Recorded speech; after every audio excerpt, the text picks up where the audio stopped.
Selamat datang dan berjumpa kembali bersama saya Henggi. Kali ini saya akan membawakan alur cerita film dengan atmosfer yang berbeda. Sebelumnya saya ucapkan terima kasih atas dukungan pada konten terkait. Tanpa spoiler di awal, yuk kita masuk ke ceritanya.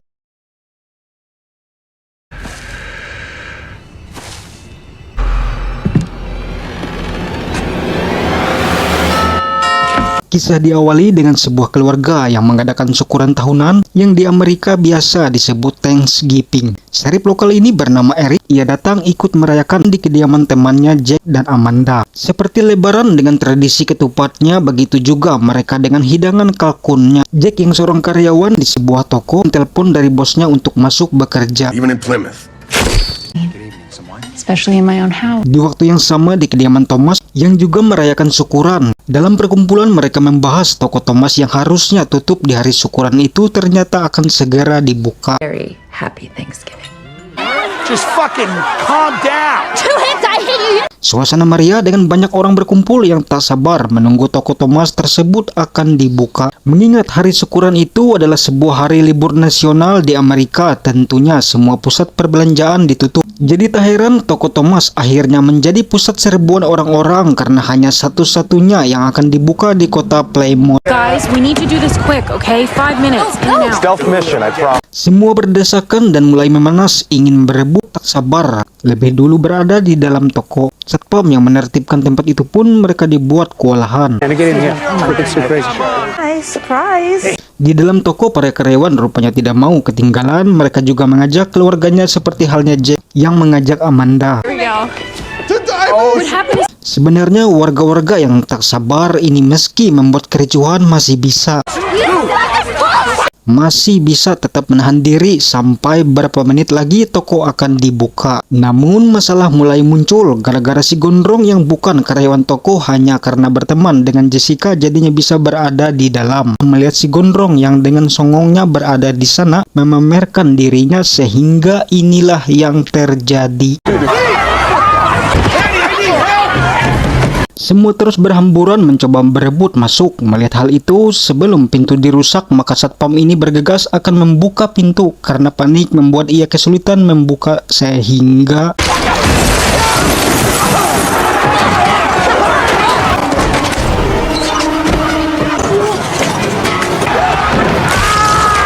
suasana di luar kendali dan seperti tidak ada empati, si gondrong malah bisa-bisanya merekam situasi itu dengan gembiranya. Seakan tak peduli dengan kejadian yang menimpa teman-temannya, hanya fokus dia terus merekam. Nasib sial dialami Amanda terjebak dengan orang-orang yang sedang berebutan.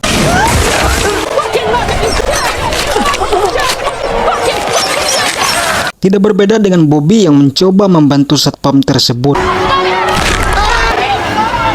Hingga di situasi panik ini, Eric sebagai seorang aparat akhirnya bertindak.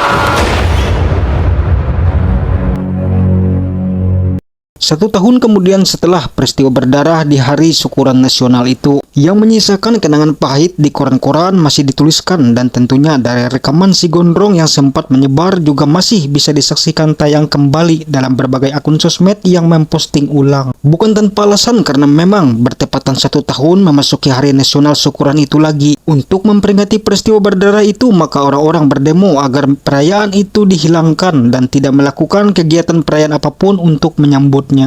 Suffered a career-ending injury and has. Sejak peristiwa itu juga Bobby telah menghilang. Teman-temannya masih menyalahkan gondrong karena rekamannya itu sudah tersebar dan digunakan oleh orang-orang yang iseng. Namun tetap saja dia masih bersifat songong dan merasa bukan salahnya. Ev, I'm sorry. Tidak berbeda di kafe juga orang-orang masih membicarakan hal yang sama dengan peristiwa itu. Seperti halnya Sheriff Eric dan rekannya ini. Yeah, get used to it. Everybody's gonna be wearing them. Jessica mengunjungi tempat ayahnya yang akan mengadakan syuting iklan untuk pemasaran toko barunya yang akan dibuka kembali. Namun semua terkejut melihat properti di tempat itu semuanya telah hancur, dirusak seseorang, dan diketahui pelakunya juga mengambil kampak yang merupakan bagian dari properti peragaan untuk iklan pemasaran tersebut. Jessica yang memang tidak setuju ayahnya membuka kembali toko itu karena mengingat peristiwa yang sudah terjadi dengan teman-temannya. Namun Thomas mengatakan bahwa hanya dengan berjualan ia bisa menghasilkan uang. Jessica dan teman-temannya berkumpul dan tak henti-hentinya membahas masalah itu. Di situ ada si Gondry, Scuba, Gabby, dan Julia. Kemudian Evan yang digosipkan mereka pun muncul. This isn't right, Matt, honey. Dan pelayan ini kita sebut saja si Gemuk. Di saat asik ngerumpi, tiba-tiba Jessica melihat seseorang di luar menggunakan topeng Black Friday. Entah siapa sosok orang itu yang tampak memperhatikan rekaman peristiwa tersebut yang sepertinya mempelajari dan menghafal orang-orang yang terlibat di rekaman itu. Singkat kisah, malam pun tiba. Setelah menutup kedai, si Gemuk mulai berkemas akan pulang. Tiba-tiba saja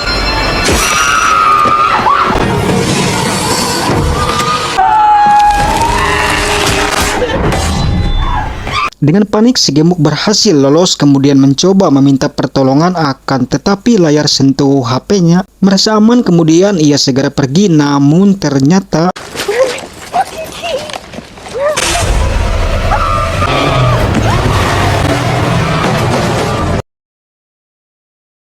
setelah kejadian itu tentu menggemparkan dan orang-orang mengaitkan kejadian tersebut dengan peristiwa berdarah tahun lalu. Hal itu diperkuat dengan Jessica yang mendapat teror dari seseorang yang menandai akun sosmednya pada sebuah postingan.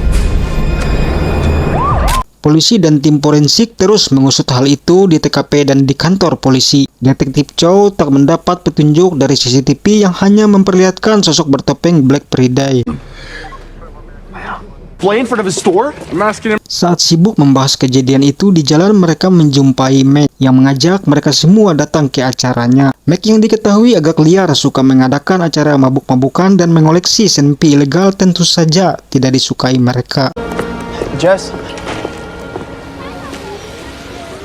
Setelah setahun tidak bertemu lama menghilang dari pergaulan, akhirnya Bobby muncul. Sekarang ia bekerja sebagai petugas derek. Semenjak kejadian yang membuat tangannya patah, ia berhenti menjadi pemain bisbol. I ghosted everybody. Yeah, but I'm not everybody. Jessica merasa canggung saat bertemu Bobby karena Bobby sudah meninggalkan ia saat itu masih berpacaran. Hey, dude. Singkatnya, seorang mantan satpam Thomas yang sekarang sudah bekerja di tempat lain sedang berkemas di suatu malam. Ia kesulitan mencari paspornya ketika akan berkemas, tiba-tiba saja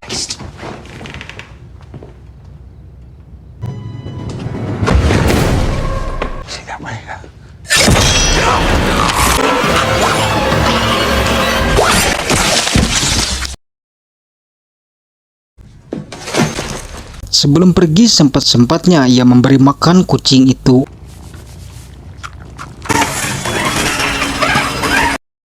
Dan sosok misterius ini sepertinya sedang merayakan syukuran tersendiri, namun dengan hidangan yang ekstrim.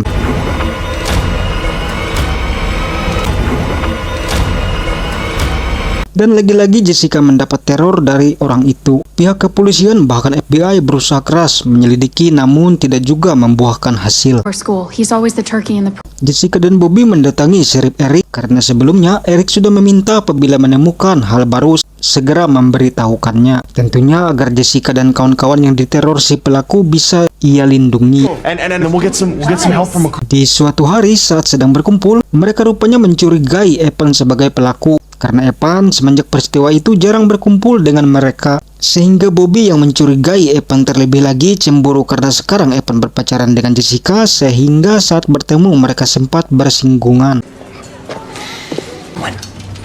Di sisi lain, temannya Jessica yang asik nge-game tiba-tiba di waktu luang saat bersantai. Yang cewek terus asik meloncat belum tahu yang terjadi. Sampai tiba gilirannya baru menyadari.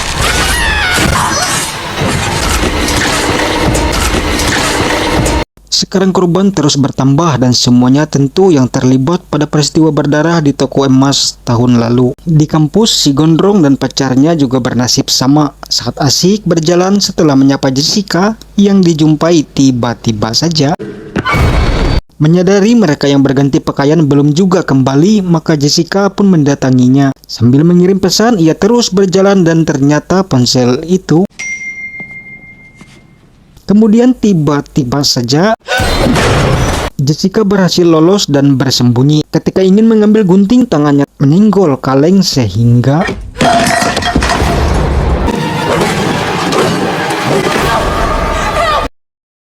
singkat kisah, Jessica berhasil selamat dan menceritakan apa yang ia lihat dengan Sheriff Eric. Merasa semakin terancam dan dengan hilangnya beberapa teman mereka, maka Scuba dan Jessica nekat mendatangi Mac untuk meminjam senpi. Long enough to return that thing.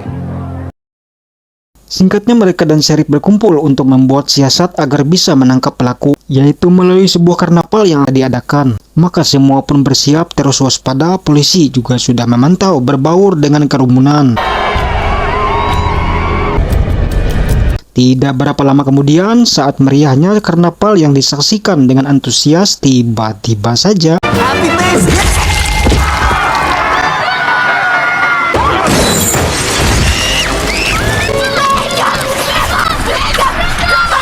dengan bom kejut, akhirnya si pelaku berhasil membius dan membawa mereka pergi.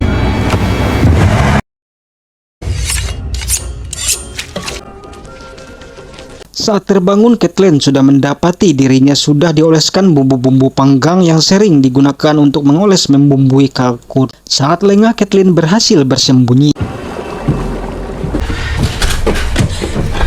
Saat mencoba keluar, Kathleen terkejut mendapati teman Jessica di dalam kulkas. Karena terus bersuara, maka Kathleen menutup kembali kulkas itu. Namun si pelaku dengan intuisi pembunuhnya bisa merasakan ketakutan korbannya sehingga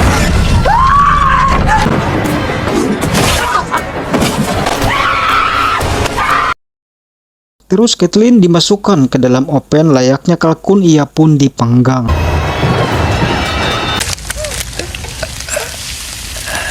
Dari bukti yang digunakan pelaku dan sulitnya terlacak, polisi meyakini bahwa pelaku memiliki keahlian setara militer. Tiba-tiba pelaku menayangkan siaran langsung, maka polisi melacak dan berhasil mendapatkan lokasi IP-nya.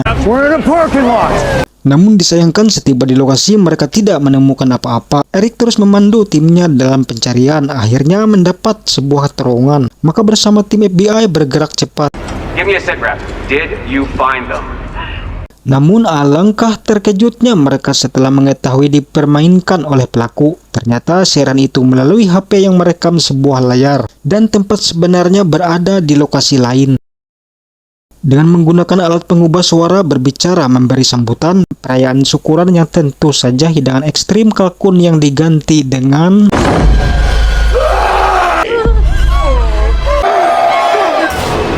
tidak berhenti di situ saja, anggurnya pun diganti dengan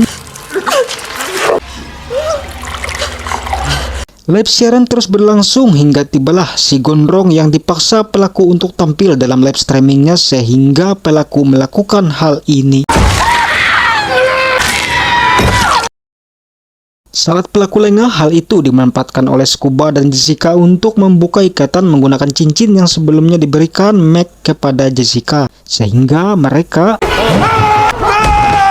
Scuba dan Jessica terus mencoba kabur dan menghindar. Scuba berhasil menghalangi sehingga Jessica berhasil kabur keluar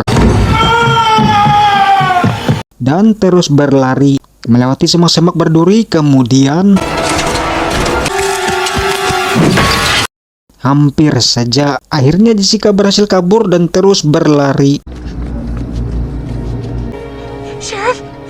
Jessica mendapati Sheriff Eric yang pingsan. Kemudian ia melihat pelaku berada di tempat itu. Bukannya lari meminta pertolongan karena ada pistol Sheriff Eric, sehingga Jessica memberanikan diri mendekati ke sana. Dan alangkah terkejutnya setelah melihat ternyata itu adalah Bobby. Beruntung Sheriff Eric yang sudah siuman datang. Jessica segera keluar dan menyuruh Eric menanganinya. Namun disayangkan Bobby berhasil kabur hingga akhirnya polisi lain berdatangan.